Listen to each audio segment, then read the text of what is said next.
رسیدن به امنیت غذایی یکی از 4 هدف استراتژی در تاجیکستان محسوب می‌یابد که نتیجه ها در این سمت فراوانی را در بازار استعمالی تأمین نموده است. نوروزشاه عزیزالله گزارش می‌دهد. طبق معلومات سازمان ملل متحد سال 2023 282 میلیون نفر در 59 دولت دنیا از نارسایی شدید مواد غذایی تنقیصی کشیدند. در این 59 دولت دنیا هر نفر پنجم به یاری فوری غذایی نیاز دارد.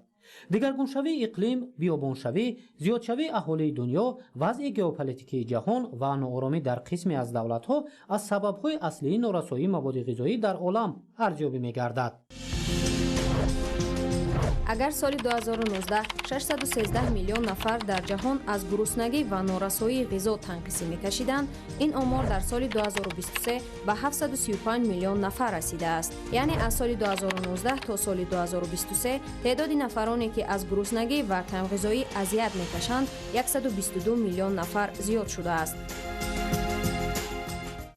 این در حالی است که طبق پیشگویی سازمان ملل متحد تا سال 2050 اهالی دنیا از 9 میلیارد زیاد می شود. در این برابر ادامه کمشوی امکانیت‌های طبیعی برای استحصال محصولات کشاورزی و ناآرامی ها می تواند طلبات را به مواد غذایی در عالم از حاضر هم بیشتر گرداند. در جهانی پرتلاطم امروزه خیرات ازری ما باید تقاضا با آن برد که ما کشاورزان همیشه شب و روز در پی تامین نمودن اهالی کشور با مواد غذایی باشیم و یکی از نقطه های اساسی رویه کسب کشاورزی همین است که طول هزار ساله ها انسان مردم زحمتکش دهقان یعنی با غذا تامین می نماید. با تغییریابی اقلیم ما باید سمت کشاورزی ما تغییر دهیم. یعنی چی طور؟ باید پرمسئولتر باشیم. نوها، دورگه ها و اون رویه دهقانی مانیم که میل به سوی تغییریابی اقلیم داشته باشد و این تقاضا میکند که همه روزه اهالی زیاد شونده تاجیکستان با مواد غذایی تامین کنیم. این است یکی از مسئله های اساسی که امروز در پیش ما کشاورزان ایستاده است. این اگر نمونه تجربه عملی عالمان دانشگاه اگراری باشد و در فصل زمستان حاصل جمع آوری شود، صحراهای وسیع نتیجه مهنت دهقانان است. یعنی سرمشق فعالیت قرار گرفتن سفارش‌های پرزیدنت جمهوری تاجیکستان پیشوای ملت محترم امامعلی رحمان در سمت تامین امنیت غذایی، تحکیم رابطه بین علم و استحصالات، وسیع‌شوی امکانات‌های تکنیکی و تکنولوژی خودجگی‌های دهقانی و بلند برداشتن حاصلخیزی خاک با افزایش نشاندادهای استحصالی در تاجیکستان مساعدت نمود. سال 2010 حجم عمومی استحصال محصولات کشاورزی در جمهوری تاجیکستان 22.8 میلیارد سومانی را تشکیل نموده بود. در سال گذشته باشد در کشور به مبلغ عمومی 73.9 میلیارد سومانی محصولات کشاورزی استحصال شده است. یعنی در سال 2024 نسبت به سال 2010 در تاجیکستان به مبلغ عمومی 51.1 میلیارد سومانی محصولات کشاورزی زیاد استحصال شده است. نتیجه ها نظر است. این در حالی است که امکانات های تاجیکستان هنوز پورا در استحصالات نیست. استفاده مقصدناک زمین های نزد حولگی و کشاد، بلند برداشتن حاصلخیزی خاک و در یک سال گرفتن چند حاصل را از زمین، تحلیلگران از عامل های اصلی برای دوچند شدن ثمره اقتصادی ساحه کشاورزی و بهبودی زندگی هر یک عائله ضرور می‌دانند. زیاده از 70% اهالی تاجیکستان در دهات زندگی می‌کنند. و هر یک نفری که در دهات زندگی میکند یک قطعه معینی نزد حولگی دارد. برای آنکه عائله ما آسوده باشد و همیشه محصولات از جهت اکولوژی تازه استعمال کند، ما باید انم قطعه زمین ما خالی نگذاریم در یگان فصل سال. در فصل زمستان بالا کمی باشد بالا اولو با پلیانکه میپوشانیم، در اونجا سبزواتی در زمستان رشد کننده میروید. یک قطار کرم میکاریم، کرم به حضور رشد میکند. لبلبوی زراعت های در حرارت پس نمو کننده به ما حاصل از جهت اکولوژی تازه میتیم. از بازار نمیخریم، وابسته به بازار نمیشویم. ما میتوانیم آن چیزی روزمره که در خانه هر روز لازم است ما میتوانیم از باغچه خودمون استحصال کنیم و این آسودگی اهل عائله است. در مجموع آسودگی جمعیت است، آرامی دولت است. расидан ба амнияти ғизоӣ яке аз 4 ҳадафи стратегии ҳукумати ҷумҳурии тоҷикистон маҳсуб меёбад. амалишавии барномаҳои давлатӣ, натиҷаҳои рушд дар соҳаи кишоварзӣ, дастгирии пайвастаи истеҳсолкунандагони неъматҳои моддӣ, татбиқи имтиёзҳо ва беҳшавии базаи техникии хоҷагиҳои деҳқонӣ афзоиши истеҳсоли маҳсулоти кишоварзиро таъмин намудааст. фаровонӣ дар бозори истеъмолӣ ва зиёдшавии имкониятҳои содиротӣ далели рушд унвон мегирад. дигаргуншавии иқлим, вазъи геополитикии кунунӣ ва зиёдшавии аҳолӣ дар кураи замин оянда дучандшавии талабот ба маводи ғизоӣ дар ҷаҳонро метавонад ба миён оварад. бо назардошти ҳамин таъмини истифодаи самараноки замин, мутобиқгардонии раванди истеҳсолот ба шароити ҳозираи иқлим ва меҳнати пайваста осудагию саодати ҳар як оиларо таъмин мекунад. наврусиёҳи азизулло, маҳмадсаиди камол, ахбор.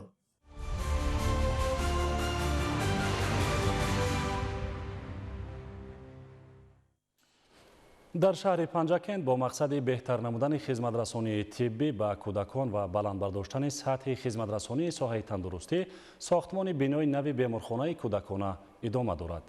ин иқдом барои таъмини саломатии насли наврас заминаи мусоид фароҳам меорад. гузориш дар ин хусус. ин лоиҳаи ангоравӣ ва ё ба истлоҳи маъмул намои берунаи беморхонаи кӯдаконаи шаҳри панҷакент аст ки аз 5 ошона ва таххона иборат мебошад ва айни ҳол корҳои сохтмонӣ дар таххонаи он бо маром рафта истодааст. баъди сохта ба истифода додани беморхонаи мазкур ҳамаи шӯъбаҳое ки ба табобати кӯдакон равона гардиданд дар як бино ҷамъ мегарданд ва ин ба он оварда мерасонад ки тамоми раванди ташхису табобати беморон дар як ҷо ва бо сифати хуб ба роҳ монда шавад. бо мақсади фароҳам овардани шароит ва ба талаботи замони муосир мутобиқ намудани хизматрасонии тиббӣ дар шаҳри панҷакент лоиҳаи нави сохтмони бинои беморхонаи кӯдакона амалӣ гардида истодааст. иншооти мазкур дар ҳудуди беморхонаи кӯдаконаи пешина ҷойгир буда пас аз ба истифода додан ба маркази асосии хизматрасонии тиббӣ ба кӯдакон табдил меёбад. бинои нав аз таххона ва 5 ошона иборат буда барои ҷойгир кардани 200 кат пешбинӣ шудааст. дар тарҳи лоиҳа ҳуҷраҳои муолиҷавӣ, ташхисӣ, озмоишгоҳҳои муҷаҳҳаз бо таҷҳизоти муосир, эҳёгарӣ, бемориҳои дарунӣ ва дигар бахшҳои кӯдакона дар назар гирифта шудааст. айни ҳол бинокорони ширкати сохтмонии сусе дар таххона корҳои хиштчиниро идома дода барои анҷоми босифати сохтмон қувваи корӣ, техника ва масолиҳи заруриро сафарбар намуданд. тибқи иттилоъ корҳои таҳкурсии асосӣ ва бетонрезии деворҳои поёнӣ пурра ба анҷом расида акнун марҳилаи боло бурдани бино оғоз ёфтааст. тибқи лоиҳа иҷрои корҳои сохтмонӣ бояд бо риояи талаботи муосири бинокорӣ ва мутобиқ ба соҳаи тандурустӣ сурат гирад то баъди ба истифода додани беморхона барои кӯдакон шароити муосир фароҳам оварда шавад. иншооти мазкур яке аз муҳимтарин биноҳои соҳаи иҷтимоии панҷакент ба шумор меравад ва дар самти таҳкими пойгоҳи моддиву техникии муассисаҳои тиббӣ нақши назаррас хоҳад дошт. бояд гуфт ки беморхонаи нави кӯдакона на танҳо як иншооти муҳими тиббӣ балки рамзи ғамхории ҳукумати ҷумҳурии тоҷикистон нисбат ба насли наврас ва ояндаи миллат мебошад, зеро саломатии кӯдак сармояи асосии ҷомеа ва кафолати рушди устувори кишвар аст. корҳои сохтмонӣ таҳти назорати мутахассисони соҳа қарор дошта пешбинӣ шудааст ки то поёни соли 2026 корҳои асосӣ пурра анҷом ёфта баъди муҷаҳҳазсозӣ ва санҷиши ниҳоӣ иншоот ба истифода дода шавад. бунёди беморхонаи кӯдакона дар шаҳри панҷакент қадами устувор дар роҳи татбиқи сиёсати иҷтимоии давлат дар самти ҳифзи саломатии кӯдакон буда пас аз ба истифода доданаш ба як маркази муҳими кӯмакрасонии тиббӣ барои сокинони водии зарафшон табдил хоҳад ёфт. далери бозор, хаём ҷуразода, шаҳри панҷакент, ахбор.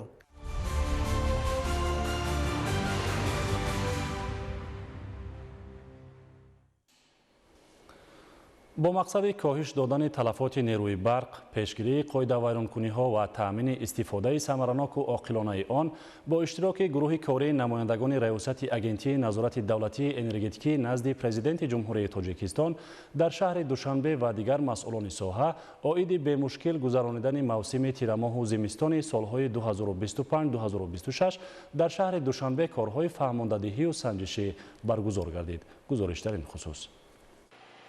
бо мақсади пешгирии талафоти нерӯи барқ, истифодаи сарфакорона ва самараноки он, ҳайати кормандони раёсати агентии назорати давлатии энергетикӣ назди президенти ҷумҳурии тоҷикистон дар шаҳри душанбе ҷараёни иҷрои нақша чорабиниҳо барои мавсими тирамоҳу зимистонро дар ноҳияи фирдавсии пойтахт мавриди таҳлил ва назорат қарор доданд.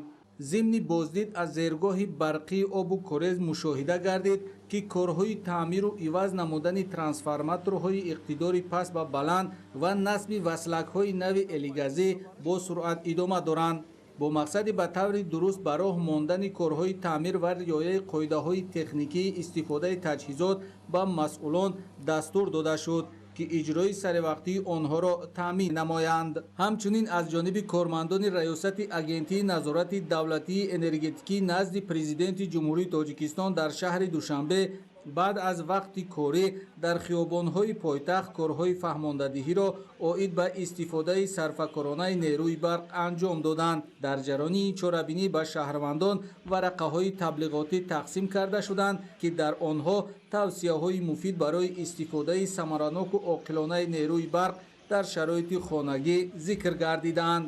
тибқи маълумот татбиқи амалии ин тавсияҳо имкон медиҳад ки то 30% истифодаи нерӯи барқ дар хонаҳо коҳиш ёбад ки ин на танҳо ба ғанигардонии буҷаи оилавӣ балки ба сарфаю сариштакории умумии ҷомеа низ мусоидат мекунад. Сарфакорӣ ва истифодаи оқилонаи нерӯи барқ ба манфиати ҳар як оила ва рушди устувори ҷомеаи кишвар равона шудааст.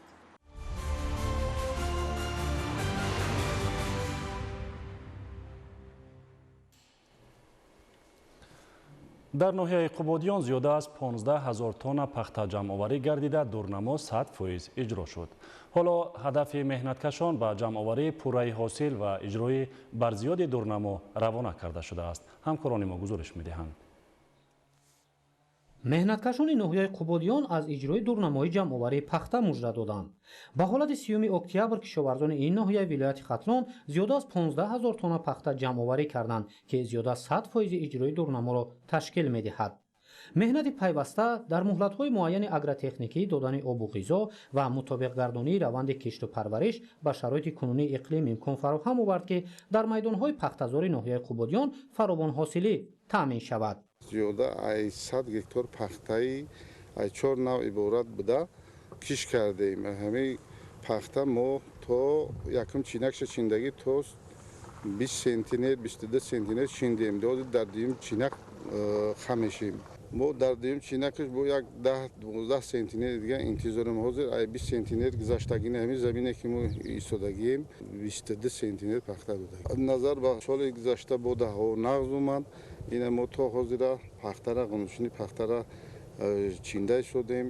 имсол меҳнаткашони ноҳияи Қубодиён дар маҷмӯъ дар майдони 7580 гектар кишти пахта гузаронданд. аллакай хоҷагиҳо аз 30 то 40 сентинери ҳосил ба даст оварданд. баъди натиҷаҳои таҷриба соли 2026 хоҷагидорон азм гирифтанд ки кишту парвариши пахтаро бо афзалият ба таҷрибаи муосири кишту парвариш анҷом диҳанд. ҳоло дар майдонҳои пахтазор ҳосил фаровон аст ва ҷамъоварии саривақтию беталафи самараи меҳнат аз ҳадафи асосии кишоварзони ноҳияи Қубодиён арзёбӣ мешавад.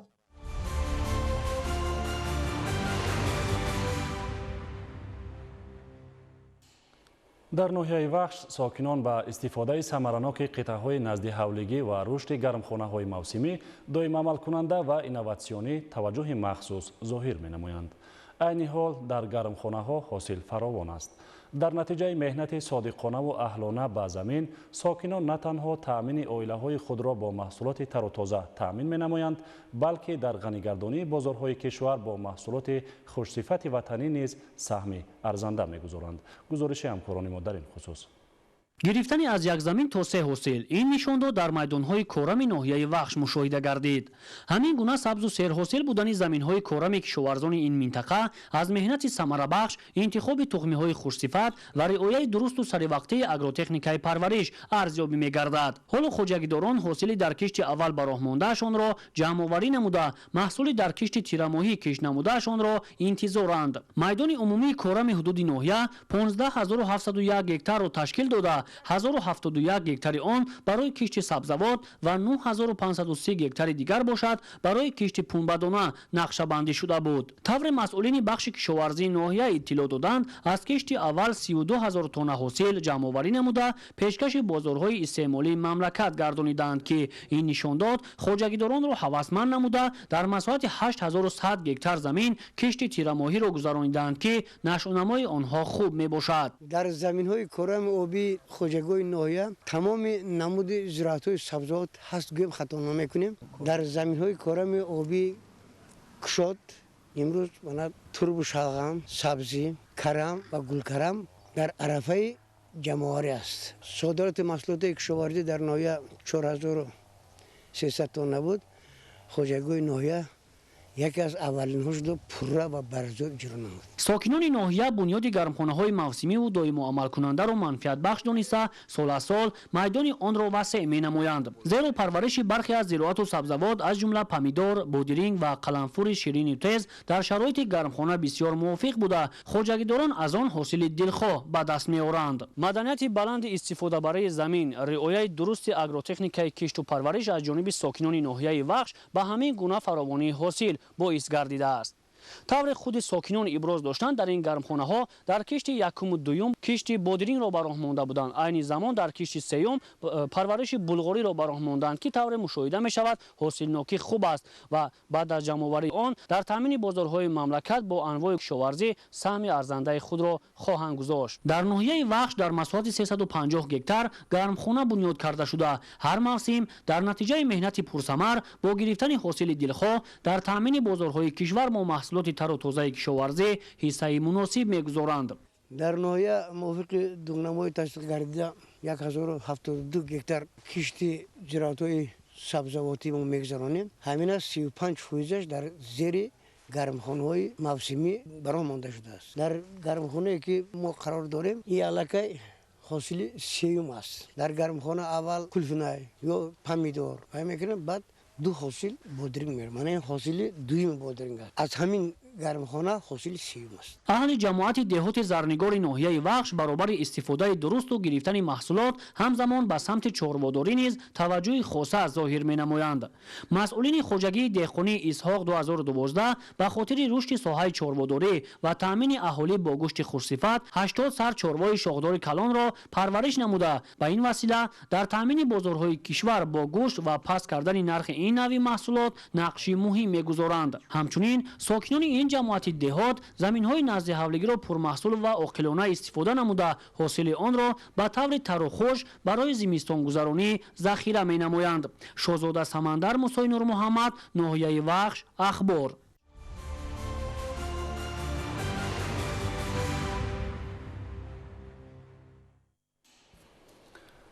در شهر استانه جمهوری قزاقستان چارابینی فرهنگی و هنری اولین آزمون موسیقی وکلی ستاره‌های آسیا سیلک وی استار جریان دارد. در این چارابینی کشور ما را سراینده جوان و خوش‌ذوق فخرالدین حکیموف بین 12 دولت دیگر معرفی کرد. جهانگیر سفرعلیزاده گزارش می‌دهد. Меня зовут Фахриддин Хакимов. Я приехал из солнечного Таджикистана. Какой вы эффектный! Класс! тоҷикистонро дар озмуни мусиқии вакалии ситораҳои осиё сирк увейстар сарояндаи ҷавону умедбахш фахриддин ҳакимов муаррифӣ менамояд ки аллакай дар чанд лоиҳаҳои маъруфи мусиқии русия аз ҷумла биёед ҳама якҷоя садо ва икс-фактор ҳунарнамоӣ карда маъруфият ва мухлисони зиёде дорад. Когда есть талант, когда есть голос, когда есть искренность, когда есть чувство и теплота, ты молодец. А самое главное, что это было от души. ӯ дар даври панҷуми озмун бо таронаи маъруф савганди ватандорӣ маҳорати худро муаррифӣ намуд ки аз ҷониби ҳайати ҳакамон истиқболи самимӣ ёфт.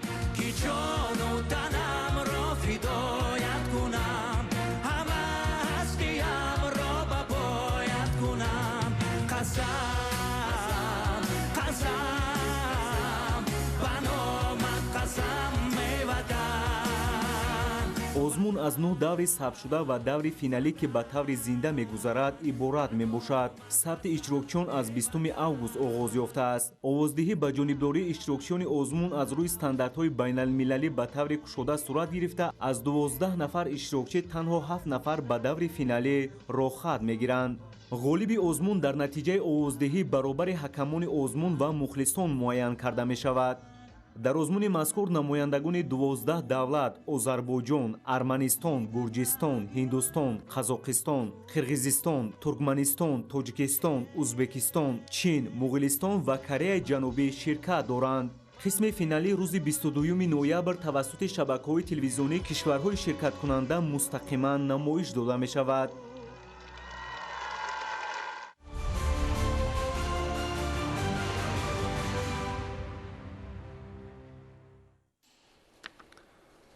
با اطلاع بانک جهانی تا سال 2050 حجم پرتوهای معیشی سخت در جهان میتواند زیاده از 3.5 میلیارد تن در یک سال برسد. طبق تحلیل ها افزایش اهالی و سطح بلند استعمال یکی از عامل‌های اساسی زیادشوی پرتوها به حساب می رود. در همین حال در جمهوری گایتی بر اثر طوفان شدید 25 نفر جان خود را از دست داده، 18 نفر دیگر به درک حسابیده می شوند. شرح این و دیگر خبرها از خارج کشور در تهیه همکاران ما. با اطلاع بانک جهانی تا سال 2050 حجم پرتوهای معیشی سخت در جهان میتواند به 3.5 میلیارد تن در یک سال برسد. در عین زمان تنها کمتر از 20% این حجم کارکرد یا دوباره استفاده می شود. در کشورهای گوناگون برای حل مشکلی مذکور چاره‌ها می‌اندیشند. در بریتانیای کبیر هر روز زیاد از 1 میلیون ظرفهای مخصوص نوشابه به پرتو پرداخته می شود. در این باره تشکیلات اکولوژی محلی ماتریال فوکوس اطلاع می‌دهد. ظرفهای مخصوص نوشابه دارای کامپوننت‌های خطرناک از جمله لیتی و لامپ‌های روشنایی دهنده LED می‌باشند. در صورت نادرست پرتو کردن آنها چنین دستگاه‌ها می‌توانند سبب سوختار گردند. حکومت محلی به فروشندگان این گونه ظرف‌های مخصوص نوشابه یک карата عهده‌داری داده است که برای کارکرد آنها مبلغ پردازند. حجم پرداخت از مقدار فروش وابسته است. برای رعایت نکردن این قاعده‌ها جریمه تا 5000 فونت استرلینگ پیش بینی شده است. پول جمع آورده شده به لایحه‌های اکولوژی دولتی روانه می‌شود. با اطلاع اداره اندوز و گمرکی بریتانیا هر هشتم ساکن کشور از ظرف‌های مخصوص نوشابه استفاده می‌کند. تنها در سال گذشته شهروندان برای ظرف‌های مخصوص نوشابه یک карата تقریباً 2 میلیارد فونت استرلینگ خرج کردند. дар парвандаи ғоратгарии остохонаи лувр ду мард ки ҳарду қаблан барои дуздӣ маҳкум шуда буданд тақрибан 30 сол аз озодӣ маҳрум карда шуданд. доститонии париж ҷузъиёти нави тафтишотро ошкор кардааст. яке аз гумонбарон бо днк дар ҷои ҷиноят пайдо шуда шинохта шудааст. ҳангоми кӯшиши парвоз ба алҷазоир ӯро дар фурудгоҳ боздошт карда ҷинояткори дуюмро дар хона боздошт намуданд. тафтишот муайян кард ки ҳамлагарон барои аз тирезаи ошиёнаи дуюм гузаштан аз мошини борбардор истифода бурда тӯли чанд дақиқа бо истифода аз асбобҳои барқӣ тирезаҳои ҷавоҳиротро кушодаанд. дар тафтишот зиёда аз 100 муфаттиш фаъолият намуда истоданд.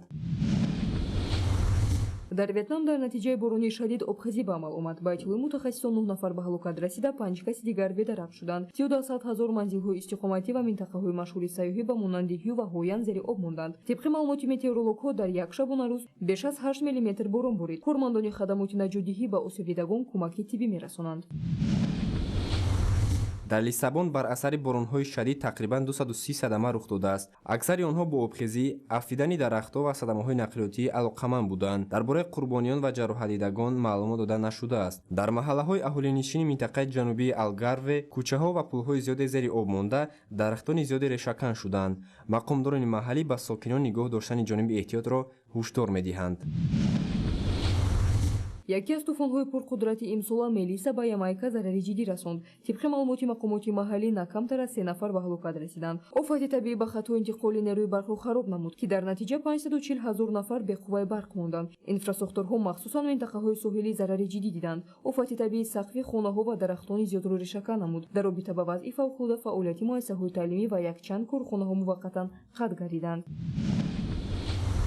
در گایتی بر اثر طوفان شدید 25 نفر به هلاکت رسیده، 18 کس دیگر به نام و نشان شدند. مقامات کوبا درباره نجات 735,000 نفر خبر دادند. همچنین در یامایکا 4 نفر دیگر نیز بر اثر آفت طبیعی به هلاکت رسیدند. متئورولوژها تخمین می‌زنند که ضرر عمومی و تلفات اقتصادی می‌تواند 22 میلیارد دلار را تشکیل دهد.